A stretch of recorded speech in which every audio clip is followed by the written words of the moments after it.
Welcome, Rock Stories with the Brumster, Tales from the Fans. That's right, Rock Tales from the Fans. Most programs out there, what they do is they focus on the stars themselves, which we are. We're doing that through the stories from the fans. The fans are actually the stars of this show. You are the star of Rock Stories with the Brumster. Hi, I'm the Brumster, and let's get to it. Your guest today, our honored guest to share their rock tales here at Rock Stories with the Brumster podcast at the Rock Stories with the Brumster YouTube channel. My good friend, previously on the show as well, Morley Bartnoff. Welcome back to Rock Stories with the Brumster, man. Thank you, man. This is my third time, and they say third time's a charm. Dude, every single time you have never disappointed. Lot has gone on since we've spoke last and catching up. How have you been? How's the rock and roll adventure, brother? I'm doing really, really well. And, I think the last time I talked to you was before COVID shutdown. If my memory that tweaks me right enough, and something really cool happened. Actually, two things happened while we were on lockdown, and it made me think, first of all, you think, wow, are we going to be able to get back in the ring and go to shows and see great rock bands, or am I even going to get to play more? And two things happened that were pretty amazing. My band from the 1980s, Burning Sensations, we were contacted to do 3 reunion shows. And once everything opened up, we went and played the Greek Theater, and I got to open for all these great bands, the Romantics, all these 80 bands, the English Beat, all these bands I was fans of. I got to be on the same stage at the Greek, and then in San Diego at Humphreys. And the coolest gig we did when the Sensations got back together, we had a song called Belly of the Whale, which was a video on MTV in 1983, and we were on alternative radio. But the coolest place we played was Saratoga and Mountain, and it's kind of Northern California. You have to climb up this mountain winery. You climb up, and the thing is, the venue is actually an Italian castle that they flew over, and that's you're playing behind this castle on top of a mountain. It's very surreal. You paint a picture in the mind. Talk about theater of the mind, my friend. That's what it was about. And I'm looking at it, and I'm like, Dorothy, we're not in Kansas anymore with Toto too. And I'm turning around and I see this place, and I've never done this before, where you're playing in an environment which they actually had to put on a boat and move it over. And this place is called Mountain Winery in Saratoga. They have great shows there all the time. And here I was playing there, and we played with the members of Oingo Boingo, all these 80s bands, English Beat, Missing Persons, all these people that had songs in the 80s. They're all still playing somewhere. Do you know what I mean? It's like the story never ends. Welcome back, my friend, to the story that never ends. Like the Who, right? Exactly. And, it's pretty amazing, because in spite of some of the world challenges we go through, rock and roll is here to stay. It's going nowhere, and it's one of the few things that, regardless of where someone is on all these other, dicey conversations that we have around the holiday table with family members, etc., there's a lot going on, right, that could bring tensions high in this world, regardless of where you're at. But you know what does unite everybody? Music, rock and roll. It's very, very uniting. And that's one of the things I love about it as well, right? Right, without a doubt. I think it's kind of a safe place. In other words, so you have bands that were maybe playing from the 60s and 70s, and you have brand new bands. I just saw a band today called Feel, and I recommend everybody that's into classic rock, from Zeppelin to Bad Company, check out Feel. They're a brand new band. They've been together like a year and a half, and they have that energy. They have funky, hard rock with great melodies, and the drummer was totally blowing my mind. And I was thinking, we're in good hands. There's new generations of kids that still want to rock and roll with guitars and drums. It's not all AI and copy and paste. Rock and roll, and people are going to want to see live people playing rock music. And they're called Feel, one word, Feel. I highly recommend people check them out. You want real, especially as real gets, less and less available out there, and it's more AI driven, more artist. And by the way, we're not crapping on AI if it's being used as a tool or an assistant. It's a tool, right? Like you're saying. I agree. Mm-hmm. And here's how I explained it. I said this the other day, and I think it'll help people get the distinction, which is if a string quartet is right in front of you, playing right in front, let's say they're 8-10 feet, and you're watching the bows hit the strings, and you're listening to the melodies, and you're feeling the emotion, and you're feeling the connection of that music, you're going to have this feeling that you'll keep with you and take it. Now, if you're listening to a digital reproduction of that, or AI without the people being there, it's going to sound clean. You're going to hear it. It's going to sound really clean. But you're not going to have that same magical connection of humanity that's triggering those sounds when they were right in front of you. You'll experience it. It's not going to be the same. Yeah, it's just a copy. It's not real, right? It's a photograph, right? You're looking at a photo like, hey, this is a great picture. Thank you for taking it. I'm looking at it. It's cool, but it's not the same as if you were there. Think about a person who makes a craftsman that makes hand-built furniture, like with their bare hands and a handful of chisels and tools, and they make that, right? That's art, right? Exactly. And, okay, so this reminds me of the second thing that occurred when we were in lockdown. I had maybe 8 or 9 years ago, I played on and off and recorded with a great band that are still playing today. They were called Dramarama. They're called Dramarama. In late 80s, early 90s, they had a song on alternative radio called Anything, Anything. A lot of people know that song. It was covered by a lot of people. And I have a magical story how I wound up playing with them, and that is I was a big fan. I went to all the shows. I went to see their farewell show at the Roxy on Sunset. I'd won a ticket. And I remember saying out loud, the show was so good. At that time, Clem Burke from Blondie was their drummer, rest in peace. And they were playing such great music. They played their hit, but their album tracks were so great. And I remember thinking, they can't break up. The audience is going crazy. They're way too good. I said, they cannot break up. I do not believe this is going to happen. And the weird thing is, 9 years later, I'd be on that same stage at the Roxy playing their first album in their entirety for VH1 Bands Reunited. And I remember thinking that intention that I launched, I was so emotionally moved by them, helped me line up, and then I played and recorded with them for almost 15 years. It was an amazing experience. And I recorded their last album with them in Village Recorders, and I got to use a real piano. Village, if you know about it, it's all of Fleetwood Mac, all of Elton's albums, so many records. And I asked the engineer when I was playing a real piano, I said, who's played this piano before me? And he said, Supertramp's Even in the Quietest Moment, and the last Pink Floyd album with the three of them, they used this piano. And I thought, I'm getting to use a real piano that are on these records, and that's how you continue the real vibe of music. And that reminder, like, wow, pinch myself. Am I really living this life? Right? It's really magical because all I did was love music since I was a little kid, and I'm still getting to play it. I'm going to go play this Warren Zevon show October 24th.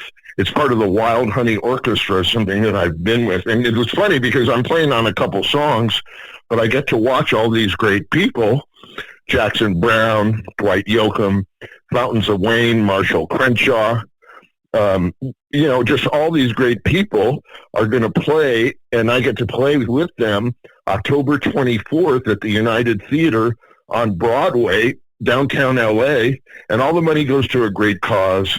This is something I've been doing for a couple decades, the Wild Honey Orchestra, and this time it's Warren Zevon. Werewolves in London. Werewolves in London. You know that people are waiting for that, and it's funny. That's definitely going to be the encore of the night. You know what I mean? You're going to have, people will have to listen to the great catalog of 25 songs that Warren has besides that big hit. I better not get hit with some music licensing thing. Take this off of YouTube because I sang that. I'm not a good singer. They shouldn't count that, right? Morley? Well, you know what? I think you're fine because you didn't sing more than 3.5 bars. There you go. You didn't sing a verse. You know what I mean? You sang the hook, but you didn't sing the verses and, you know, and then try to capitalize on that. You didn't. You just sang the hook. Oh, then I'm good. I'm in the clear. I think you're good to go. You've been in radio for a while, so you know what I'm talking about. Yes, without a doubt. And, you know, that's one of the things you have to do when you play a venue like that. You have to make sure that the publishers are contacted before you do that show, before the Warren show. That's part of it. You have to pay a certain thing for permissions to do all those songs. Did you so you're say, right. Did you say that Jackson Browne is going to be there? He is the headliner, and Jackson has a very powerful connection to Warren. Do you know what that connection is? No, because first of all, I'm blown away. One of my favorite songs of all time is Stay Loadout or Loadout Stay. Incredible. Yeah. And so Jackson was very influential to bring the Asylum Records people to see Warren because they knew he was an incredible songwriter. And Jackson produced Warren's first album. So it's more than just random. And Warren is being inducted into the Rock Hall this year. It took this long. You know, it's kind of weird when that happens, but eventually good people get in if you can hang out long enough. So that connection's there. A lot of people from Warren's band are going to be playing the songs, and his energy and his spirit will be honored. And that's what Wild Honey does. We did it. We did a Buffalo Springfield show. We did a show for the band. One of my favorite shows was 3 years ago. We did Lenny Kaye's box set, Nuggets. And that's all of the garage psychedelic bands. Like, so you had, you had the Count Five, the guy that played the harmonica from the Count Five was there. You had the amazing lead singer from the Electric Prunes doing Too Much to Dream last night. And this is what Wild Honey does. I get to live out my fantasy because I got to play rhythm guitar next to Johnny Echoes of Love, and we played 7 and 7 Is, and then I played keyboards on the Seeds, Pushing Too Hard with REM's guitar player. So you get to connect with these people you grew up listening to, and that's one of the magical things about the Wild Honey Orchestra. Oh, wow. And just real quick, if you don't mind the intercession. Sure. Pardon the pun. We don't have intercessions these days like we did back in the day, right? Right. Back in the day. Well, anyway, Wild Honey Orchestra, if people want to, participate, if they want to donate or anything like that, what would be the best bet, or how could people get involved? And again, we'll circle back on this again. I think that is so cool, getting to live your dream and do good, man. Right. And the Wild Honey Orchestra, they find for a long time, for many of the shows, they were working with the Autism Think Tank. And there are many ways to contribute. If you do a search, for instance, just do a search on Wild Honey Orchestra, Wild Honey Foundation, and that'll tell you the history, and it'll show you how you can contribute if you want to. Or if you're listening to this and you're in Southern California, the theaters downtown, you can do a search on Warren Zevon, and it'll tell you all the things. This one is going to the Ed Asner Foundation. He takes care of, I think, actors or things like that. And also, they take care of people that have been impacted by asbestos and all these things. They take care of people, whatever it is. We make sure that all the profits go to helping our communities.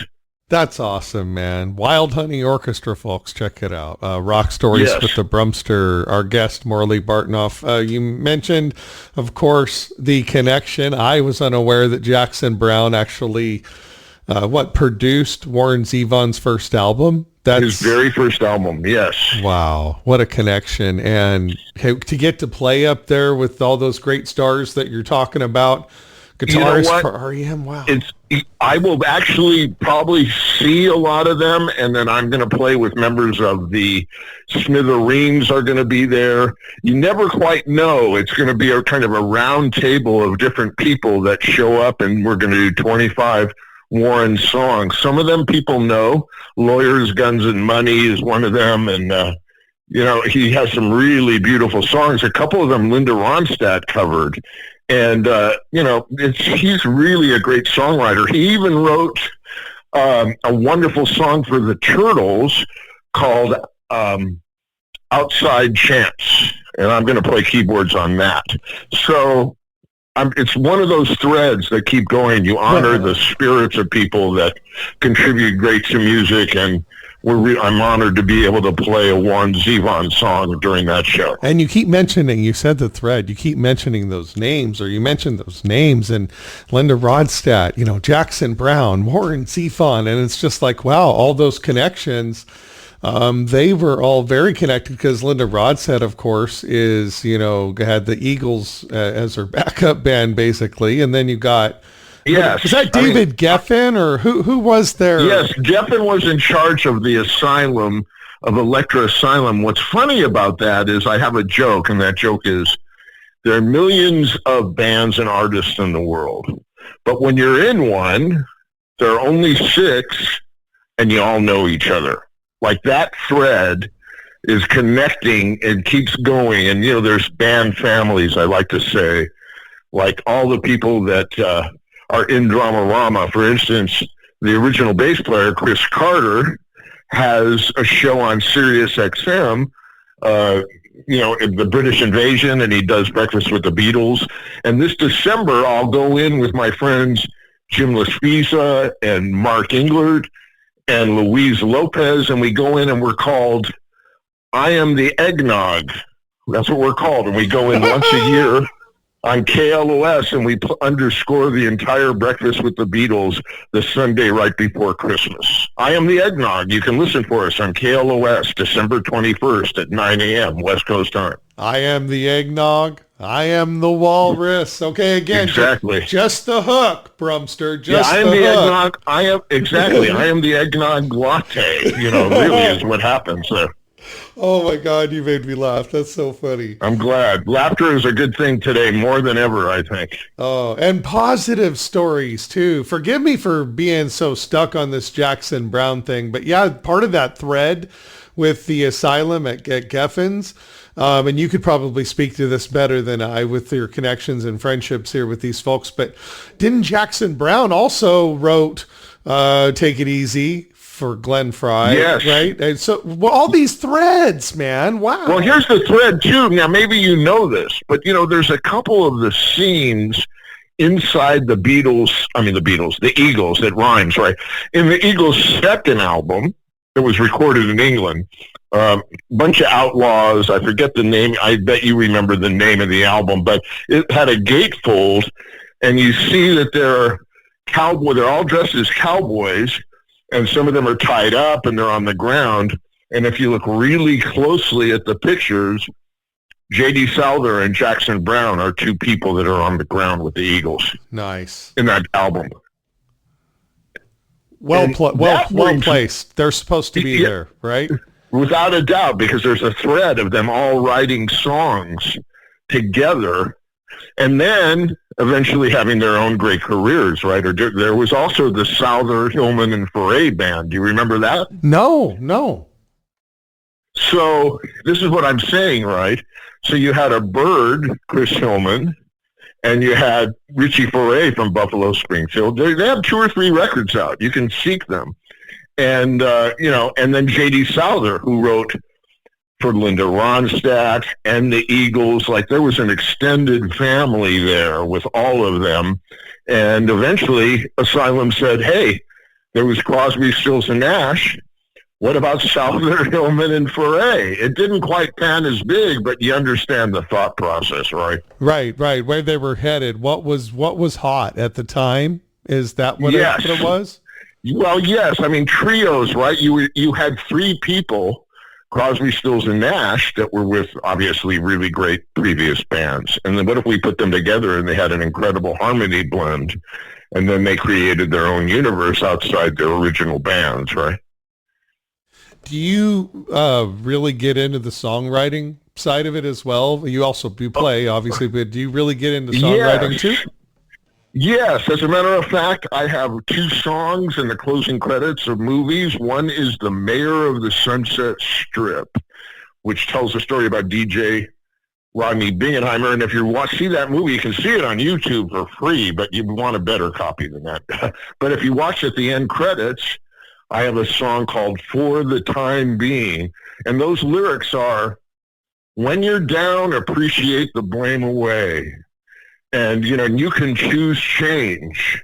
And I intend these tunes to uplift you every time they're played. So I included a uplifting hook inside the song with the melody. So when you hear it or you listen to the lyric and the music, hopefully that uplifts your spirits, particularly if you find a way to pivot from being down. So, yeah, I am a songwriter as well. Ah, very, very cool point there, because it's really saying, it's a pep talk to yourself. It's without a doubt. It's a affirmation that continues to loop back at you and therefore speaks to your subconscious in a sense, right? Yeah, it's a very positive affirmation, and I can show you exactly how that affirmation worked. I have a short story. I hope you'll let me tell you. No, you're on the show, man. We love you, Morley. Thank you, man. Thank you, Josh, for having me. This is our third exploration, but I'll tell you, I wrote that song, and the producer of that movie, The Mayor of the Sunset Strip, said, I really like that song. Give it to me. I want to see if we can put it in this soundtrack. And I gave it to him, and about a month later he called me and said, Morley, I have very sad news for you. That song fell in the cracks. I wanted it to be there, and I submitted it too late. And yes, of course, I was disappointed, but I had such a connection to the people involved in that movie that I kept going to the screenings and, the pre-screenings that they would have. And I could actually imagine where the song could have gone in the end credits. So flash forward for about 9-10 years, I was working as an employee at the Screen Actors Guild, and I remember I was listening to Dylan's Like a Rolling Stone that was on K-Earth, and I was in a great mood, and I was just appreciating things around me, and the phone rang, and it was the producer of the movie, and he said, Morley, you're not going to believe this. They're going to pull the slow song out of the end credits, and they're going to put your song For the Time Being back into the movie at the end credits. And so the lyrics that I wrote actualized and manifested the song back into the movie. Appreciate the blame away. I intend these songs to uplift you every time they're played. And the last verse is, in the loft across the street, I rang the bell and took my seat, laying down the Laudat tape, and then Rodney played it real late. And this is for the time being, and this is for the rock and roll in every person. And that song wound up in the end credits. And when I went to all the screenings, I'm watching my name come by, and I'm seeing I'm in the same soundtrack as the Beach Boys, Oasis, Coldplay, Dramarama, all my friends, and I was thinking, wow, this is how you manifest the things you want. You put it out there and you stay positive, and then they happen. Yeah, you went and you imagined your name in the credits prior to actually seeing your name in the credits. That is so cool, very dude. Trippy, right? Yeah, very trippy. I was so happy. And, it's really about the company you keep. Yes, it's really your own self is very happy, but when I'm looking around and seeing all these great songs on the soundtrack and I'm hearing it come through this great sound system, I'm thinking, this is how we make things.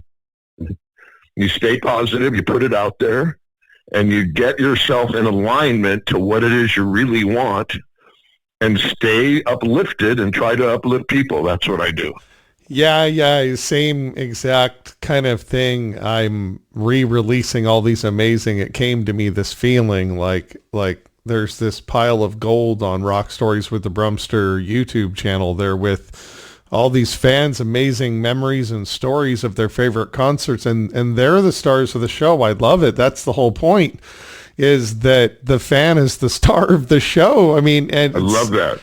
So not only are you listening and being entertained, you're participating, because as a fan, a listener, you're also going back in time in your own mind and going, oh, I remember this story, or I remember that, or if I was on, I would say this story.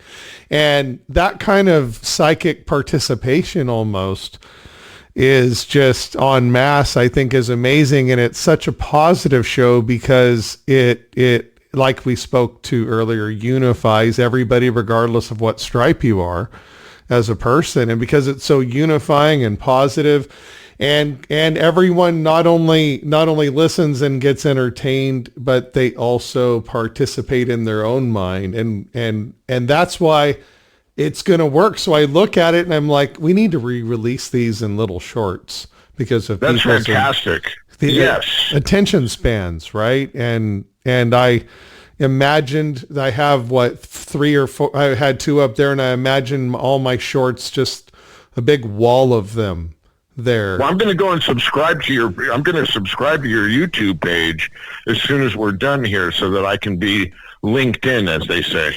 Oh, dude, thank you. And anybody else out there that wants to join, email me rockstorieswiththebrumster@gmail.com. And I'd love to have you on the show to share your rock tales of your favorite concert memories and whatnot. What's the first concert you ever went and saw, Morley? Such a great question, Josh. And I'll tell you what it is, because I think it kind of pre-paved so much. I think I was in my early teens. It was at the Las Vegas Convention Center. And an opening act from Vegas, because I was involved in the first ever Las Vegas Rock Hall, but there was a local band, and I thought, wow, local bands are playing big concerts. And they were called Scattered Blues. And I remember being really impressed that they even were on the bill, because it was the Las Vegas Convention Center where some of the biggest concerts, everything from Santana to the Grateful Dead to Deep Purple, Fleetwood Mac, they all played there. So my first concert was the Association was the opening act.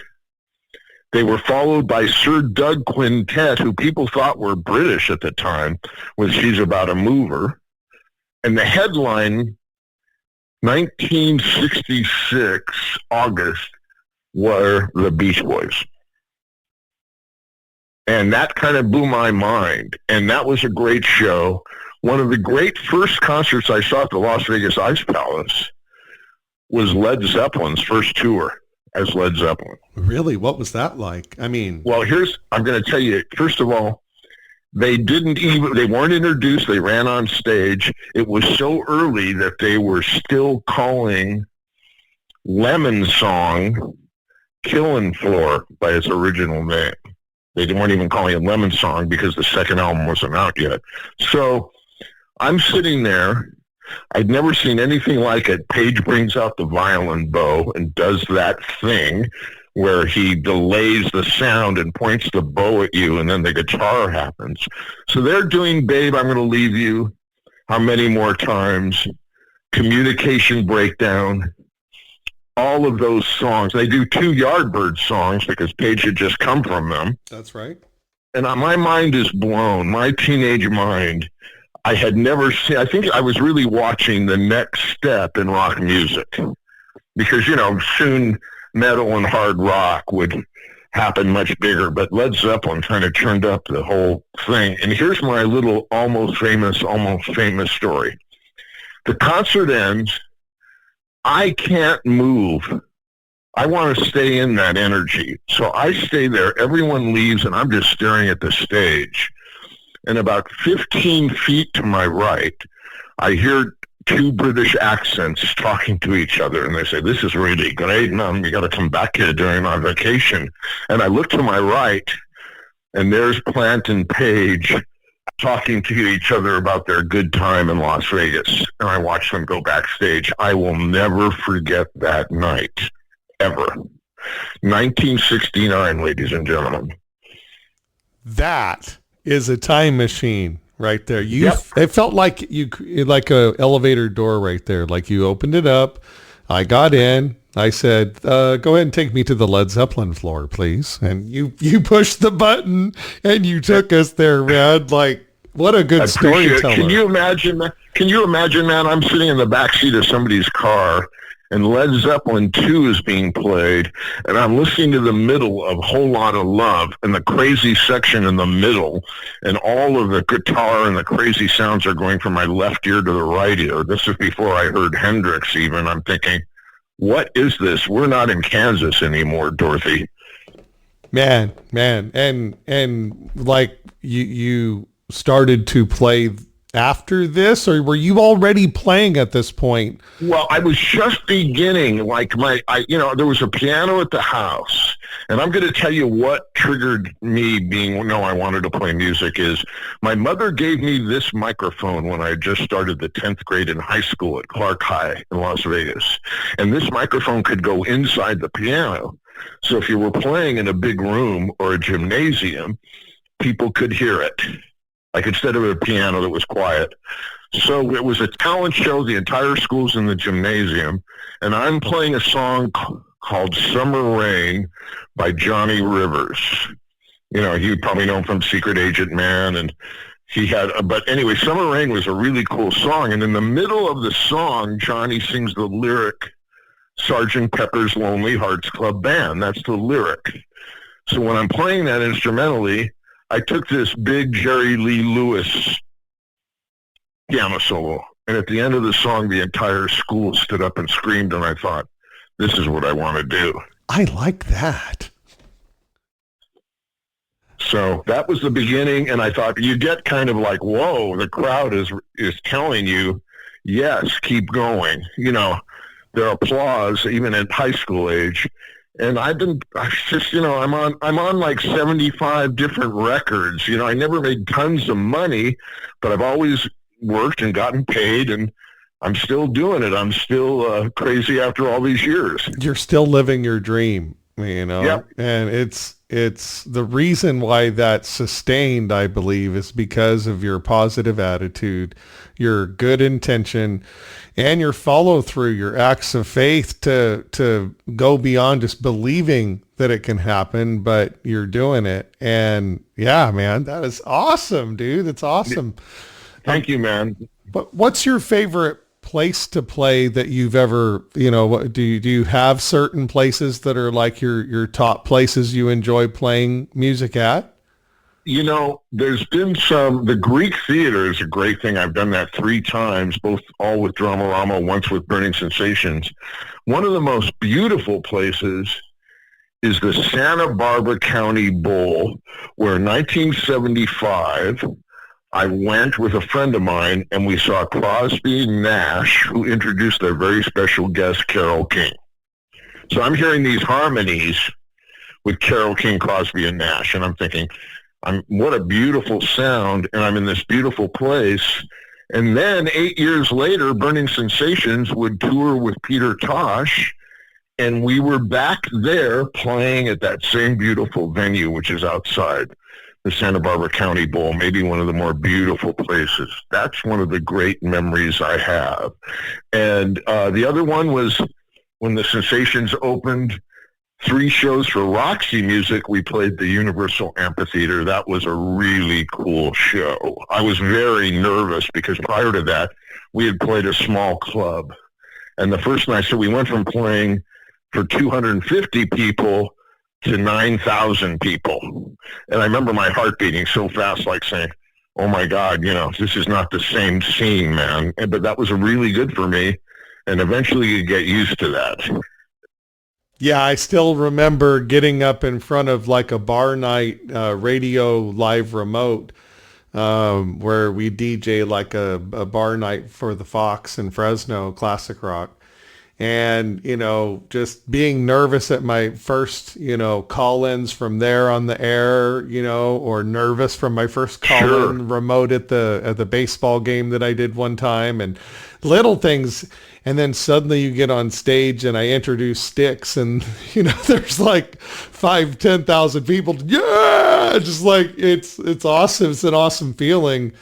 But you're right. It takes you aback at first, because we're not used to that as human beings, right? Just having everybody apply. And you had that experience in school. How cool was that, man? That first time. That was it. And I think my first club experience, I was playing with a singer-songwriter who had an album out on Capitol at the time in the late 70s. Her name was Maxine Sellers. And we opened for Ramblin' Jack Elliott at the Troubadour. And that was probably my first professional gig in front of a packed audience. And I remember playing that piano and thinking, Joni Mitchell, Jackson Browne, Herbie Hancock, everybody in the world had played that piano. And I was also nervous there, but the crowd was really applauding. And I was thinking, this is what you do. You play gigs in great venues, and you get to meet people, and hopefully you're able to continue and keep playing music. And so those are kind of some of the pivotal places that I mentioned that I would say as favorite or memorable at the very least. Yeah. It's the memories. When you go to the return visits to those venues you've been at before that you're describing, yes. Do you get up there and have that relive moment where you're like, holy shit, I'm doing it again? Oh, cool. And the other thing that has its own energy is the Whiskey A Go-Go on Sunset. And the amount of amazing shows I saw there are just kind of mind-blowing when I think about it. Everything from Steve Miller when the Joker first came out, the Average White Band before they had any big records on the radio.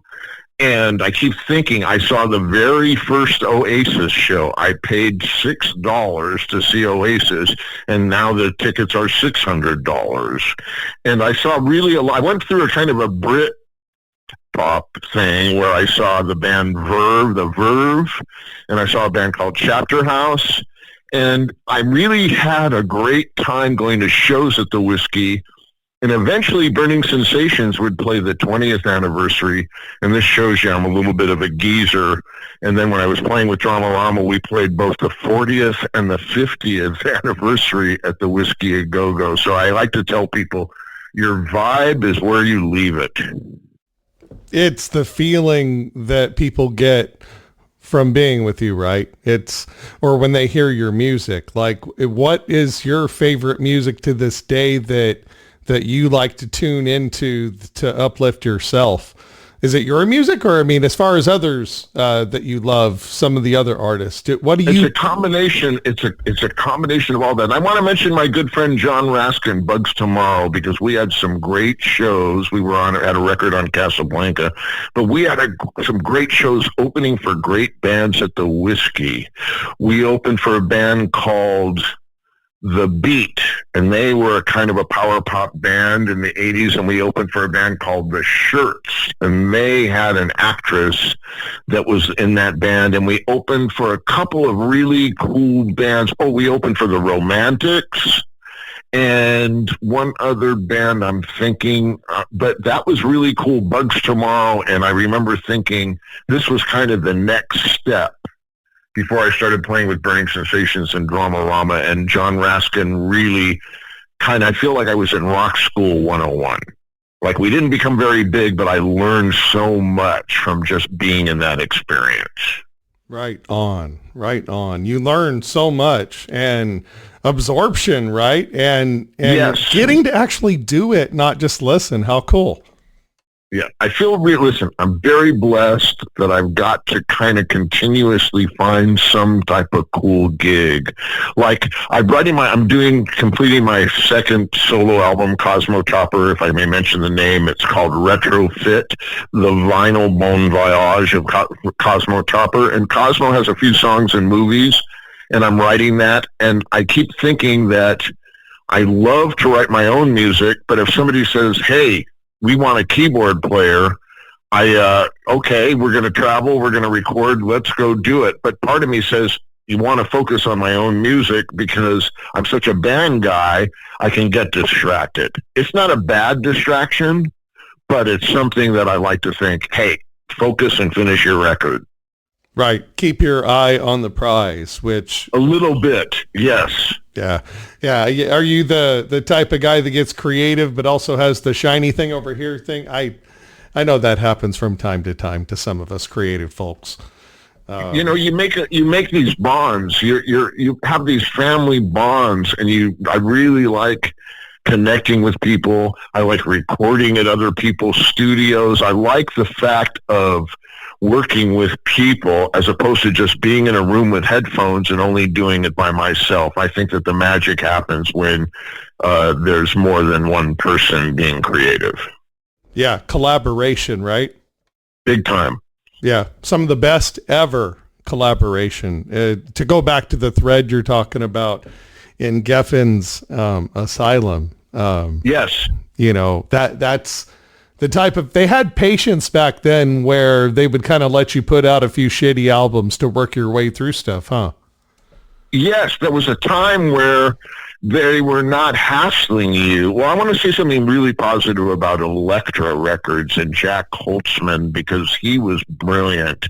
He figured out a way to have soundtrack records. And these soundtracks were TVs and movies before there were a lot of them. He would sell those. It cost him nothing to make hardly, and they would make a bunch of money.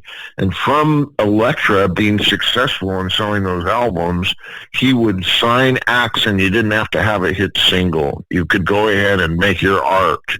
And that's why you had people like Tom Rush, and you had early Joni Mitchell, and you had all these people that were able to just make really cool records and just be their artistic self and not like, hey, where's our top 10? And if you don't make this, we're going to drop you. It was a magical time. And I think Elektra represented that. Love was on that label. And they actually never had a big hit record. They had 7 and 7 Is, but Love brought Jack down to the whiskey and said, you got to see this band. You're going to really like them. And that band was The Doors. Wow. I love it. That's an eye for talent, Morley. Yeah. I mean, that's how, and that's how you make things happen, right? And, even though I think Love has an amazing album out called Forever Changes. If your audience are listening and they've never heard that record, I think it's one of the finest records of all time. And it's through the years has acquired a better reputation. At the time, it didn't sell very much, and it was a very expensive record to make. But I think that's what's the beauty about music, is that it can grow in its stature and time, and you can discover it. And when you discover and hear it, it's brand new to you in that moment. Yeah, I just watched a brand new episode on Prime of Black and White Twilight Zone the other day that That I'd never seen before. It was wow. What was it? Can you describe it? Yeah. So it was this guy that was going back in time. He didn't mean to, but they were talking about, could you go back in time, hanging out like in this bar? And he goes, no, you can't go back in time. And if you could, you couldn't change anything. And then they were in Washington, D.C., so all of a sudden it's back in Civil War time. And then come to find out, he's going around warning all the police because he finds out that the Ford's Theater is going to have a guest, the president, tonight. They're going around, he's confused. They're going around saying, hey, the president's going to be shot. He's yelling it. They throw him in jail. This guy, pretending to be someone else other than John Wilkes Booth, comes and gets him because he overhears him screaming, knowing that he has these plans, drugs him in his apartment so he can still go kill the president, meaning that he could not stop it from happening. Then he journeys back somehow, goes into the hotel, and boom, he's back in his present time and sits down with the old guy smoking cigars. And I'm like, that was good. That was, sorry for that quick surmise, but No, I really like hearing about it. And, there was a show that was on HBO a few years ago. I think it was called The Time Traveler or something. I may not be getting the name right, but what was most interesting about it is that it was really about a romance or a relationship between a man and a woman. But the thing is that either one or both of them would be jerked out of their time era, and when they would come back, they would be at a completely different, wrong age than they were when they were first there, and they had a series of people playing different times, and so they could never quite get on the same Jimmy Page. And it was really an interesting idea because it played with time, but you weren't able to really, and you were trying to remind the person when they would come back as a kid saying, listen, we're going to eventually get married, and the kid would say, I don't know what you're talking about, I'm a kid. because you're two different ages completely. It was really, and you didn't know what you were going to get, so you would have all these references. It was really surreal. I didn't get renewed, but I really liked the idea because it was literally playing with time. That is the kind of, especially when those were being put out, that and Twilight Zone, whatever. It was a shift in consciousness in our country, in our world, where people were just being so creative, like all at once, right? Music. Well, I think you're bringing up a really important point because it was really pre-technology. So it was really about the writing and creating a mood with a limited budget, which was all about the storytelling. So it wasn't about special effects or surround sound. So it really impacted you, and your memories of those great episodes are so powerful, and it's about the writing and the acting and the editing, because we didn't have a lot of technology. Like AI has a place, full circle in the conversation. Started it with this, actually.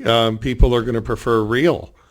People are going to, right? People want to listen to a real band. Like you said, watch the string quartet right in front of you, see everything move, literally feel the feelings. The making of furniture, you don't want a 3D printed. You want that one that was handcrafted by grandpa. There's something special to real. And that's also what you're talking about versus technology we have today. We got that organically back then, in a sense.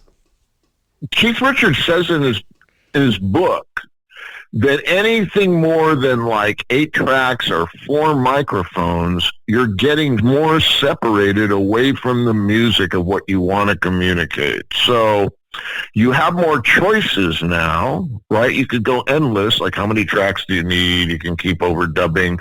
But those brilliant records, and Keith Richards would definitely know, those brilliant records had only 4 tracks, maybe 2 tracks, and you were done. You were finished. So the magic of those records, like rock and roll, the accidents are baked into the cake. So all those records you grew up listening to, being Satisfaction or Hard Day's Night, that was all done with extremely limited technology. Yet when you hear those songs, they're forever powerful, and you don't care that there's no AI or a digital 24-track machine that created that song. No, and it sounds like it did the day that it's everything else is a copy of a copy of a copy of a copy of Exactly. a copy. Is that, yeah. And I'm glad to have it. I use technology. I'm not against it, but if you give me an opportunity to listen to an analog album that was recorded on reel-to-reel, if you're going to give me that opportunity, and then I take that and as close as I can to put a record on my turntable and read the credits and educate myself to what it took to record that record back in the day, I'm going to have a very rich, uplifting experience, I promise you. Perspective, man. Speaking of, maybe you have a thought on this. When I was a kid, rocking out, got my Led Zeppelin tape and everything when I was younger, and I'm listening to it on my Walkman. The batteries are starting to die. And now the tape is still playing, but it's playing just a teeny tiny bit slower. But it's just a tiny bit slower than it was, but it's not slow enough to where I'm not going to listen to it. Okay, so the point is, now fast forward all these years, I'm just listening on the radio or whatever, or even a CD player, which, we're not dealing with that. And Sure. I will have in my mind, or at least what I think I'm hearing, it going faster or slower, faster or slower. Am I a nut job, or is that all in how these people are recording whoever's broadcasting at the moment? I don't know why I would say that. That was just odd. I think that your memories are really interesting, and they can be fluid, and they can move, or they can marry themselves into a certain sense memory. So your experience of it, however it is valid for you. And that's kind of fun. And it's kind of like, I think sometimes memories from past can shape and move. Like you can have two people in a room and they're going to say, no, that's not what happened. We were in the building across the street. And the other person will say, what are you talking about? We were in the room across from where you think it is. But they both have a similar memory of what's a similar experience. And I don't think really the truth is neither of them are invalid. Right. They're important and real to you, and that's what matters. That's what I think. So we get two different, Tom Petty stories or whatever on this show. They're both valid. I love it. I love it. And your memory is makes you happy. What makes you happy, that's what happened. And that's what we want to do here. I hope that we're making people happy by sharing these cool memories. Thank you. Sure, man. Morley. I appreciate you having me. I really do. I appreciate you having me on the show. I have a great time talking to you, man. So where are you headed next? What's next on the agenda? I know Warren Zevon. Talk a little bit about that again, if you will. But what's coming up on your agenda? And that is what's next. I go into rehearsal. I want to say a week. 2 weeks from this next Monday, I'll go into rehearsals for that. I just got back from Las Vegas, where I was there for a week rehearsing and playing a celebration of life for a musician friend that passed, and we go way back, a lot of people. So I'm kind of in between just getting back from Vegas and getting ready to do this Warren Zevon, and then after that, I'm going to do that I Am the Eggnog on KLOS. That's in December, and then starting in the next few months, I'm going to record more Cosmo Topper songs and put out my own record early next year. Well, I may be down in the Anaheim area in December sometime for some work meetings, potentially like beginning of December sometime-ish. And if I do get down there for that, I always tune in to KLOS. It's literally my favorite rock station. Like when I think of a rock station that I think the Brumster would be on, like just the sound, but also when I think of the rock, and forgive me for just thinking of myself about it. Sure, no, I'm glad to have it. It's a conversation. I like it. I've always imagined like doing, rock stories with the Brumster podcast like this, and then syndicating a afternoon drive rock show on hundreds of radio stations across the nation, the Hard Drive at 5 with the Brumster. Fans are the stars of the Rock Stories show. They go through a contest kind of thing where they sign up their stories to be on the show. They get on the show, they qualify for some sort of a prize, whatever. It's a baked-in promotion, a baked-in thing that just circles the fans. I mean, it's huge. It's huge. I've always thought of that. And when I think of KLOS, I think of that type of a station. It's the way radio used to be.